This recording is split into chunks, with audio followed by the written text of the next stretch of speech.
Bismillahirrahmanirrahim. Alhamdulillahirabbil alamin. Wassalatu wassalamu ala Rasulillahi sayyidil mursalin, nabiyina Muhammadin wa ala alihi washabihi ajma'in. Allahumma arhamna rushdana wa isna min syarri anfusina wa hayyikum bi tahiyatil Islam. Assalamualaikum warahmatullahi wabarakatuh. Sahabat saleh dan salehah rahimakumullah. Di antara keutamaan dan karunia Allah itu adalah bulan suci Ramadan, di mana di dalamnya ada kewajiban saum atau puasa sebulan penuh. Kita sambut bulan ini dengan mengucapkan marhaban ya Ramadan, selamat datang wahai bulan Ramadan.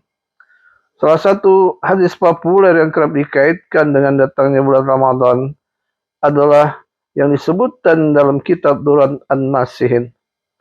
Man fariha bidukhuli Ramadan haramallahu jasadahu 'ala niran. Barang siapa yang bergembira dengan masuknya bulan Ramadan, maka Allah akan mengharamkan jasadnya masuk neraka. Walaupun menurut para ulama hadis, ini adalah hadis dhaif, bahkan maudhu atau palsu.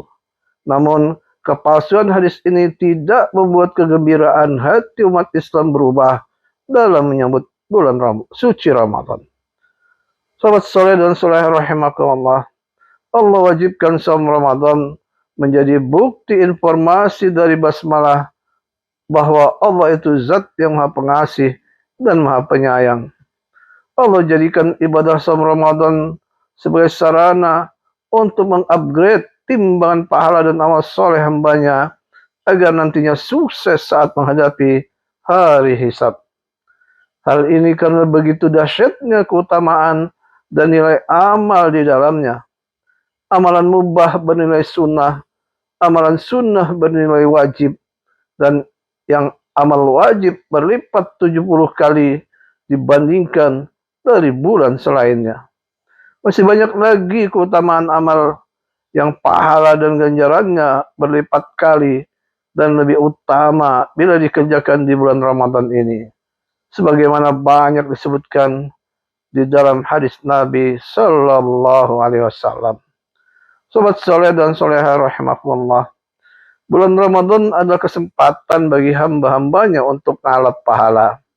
Ngalap dalam bahasa Sunda memiliki arti mengambil atau mendapatkan sesuatu dari tempat atau sumber tertentu untuk mendapatkan manfaatnya. Seperti ngalap ilmu yang berarti mencari ilmu. Ngalap pahala diperbolehkan karena merujuk pada usaha atau perbuatan yang dilakukan dengan niat untuk memperoleh pahala dari Allah SWT. Firman Allah Ta'ala, A'udzubillahi minasyaitonirrajim. Man jaa'a bil hasanati falahu asyru amsalihha wa man jaa'a bis sayyi'ati fala yujza illa mislaha wa hum la yuzlamun.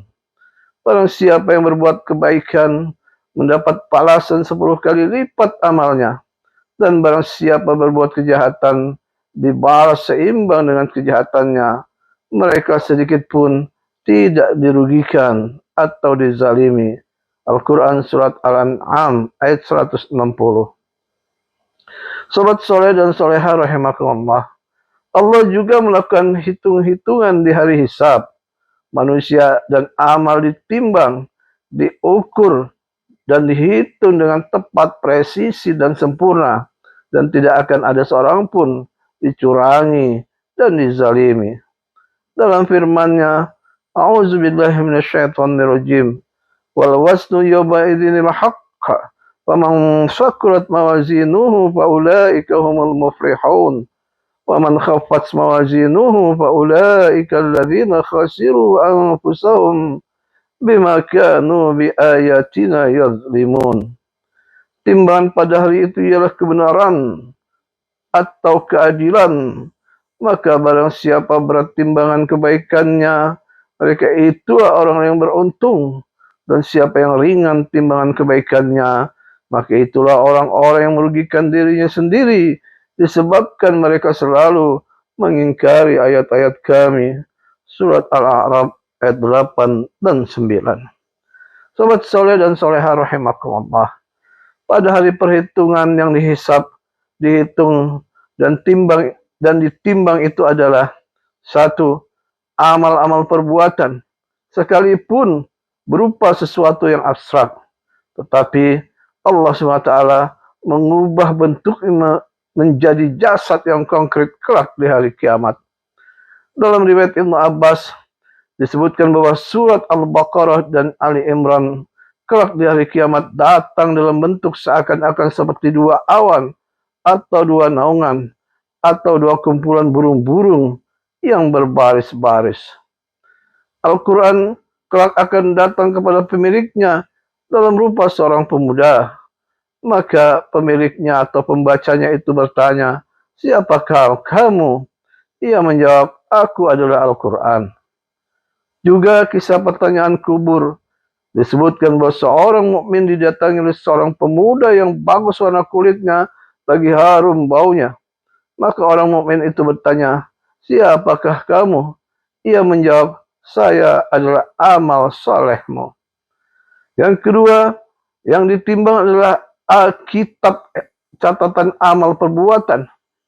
Seperti yang disebutkan dalam hadis tentang bitaqah atau kartu, mengenai seseorang lelaki yang dihadapkan, lalu diletakkan baginya pada salah satu sisi timbangan sebanyak 19 catatan amal.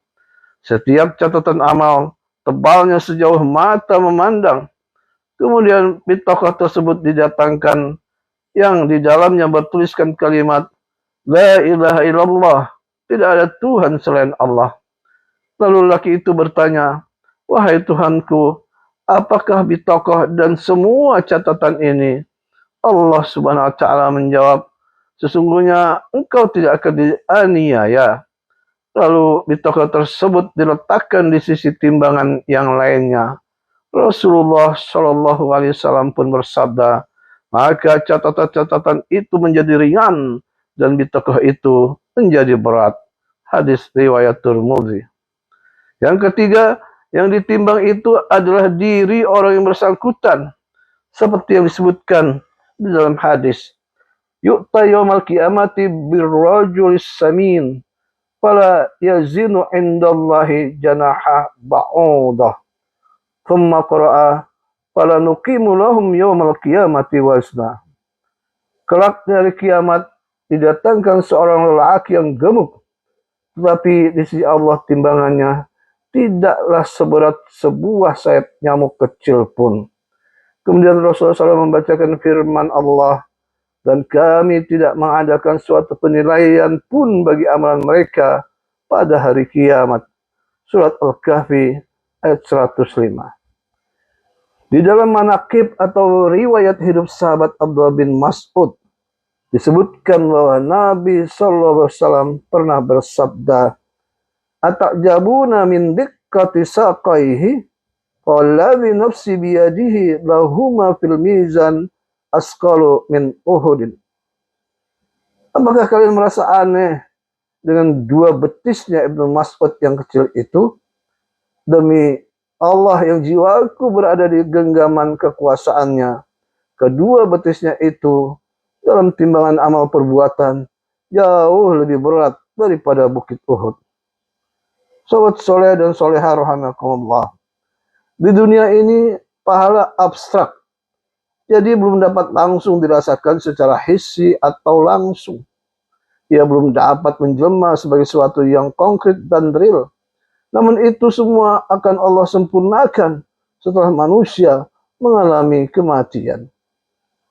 Jadi kematian itu bukanlah akhir dari segala, bahkan menjadi penyempurna bagi kehidupan itu sendiri, sebagaimana firman-Nya, A'udzubillahi minasyaitonirrajim. Kullu nafsin dha'iqatul maut wa innama tuwaffawna ujurakum yawmal qiyamah. Faman zuhziya 'anil nari wa udkhilal jannata faqad faz. Wa mal hayatud dunya illa mata'ul ghurur. Setiap yang bernyawa akan merasakan mati, dan hanya pada hari kiamat sajalah diberikan dengan sempurna balasanmu. Barang siapa dijauhkan dari neraka dan dimasukkan ke dalam surga, sungguh dia telah memperoleh kemenangan.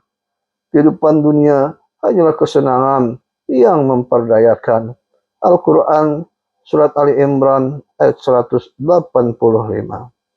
Sobat soleh dan soleha rahimakumullah, ayat ini adalah ayat bela sungkawa untuk manusia. Bagi orang beriman, setelah kematiannya justru menjadi awal kehidupan yang sempurna menuju kebahagiaan akhirat. Namun bagi mereka yang ingkar dan nifak, merupakan kesempurnaan juga, namun dalam kehidupan yang penuh penderitaan dan kesengsaraan. Oleh itu, marilah segera kita bangkit, kejar apa yang telah Allah janjikan kepada kita dari berbagai balasan, kebajikan, dan pahala. Mari kita ngalap pahala sama-sama. Yuk. Sahabat soleh dan soleha rahimakumullah, sekian dahulu. Terima kasih atas perhatian. Lebih kurangnya mohon maaf. Semoga manfaat. Wallahu a'lam bishawab. Kita tutup. Subhanakallahumma bihamdika asyhadu an la ilaha illa anta astaghfiruka wa atubu ilaik. Assalamualaikum warahmatullahi wabarakatuh.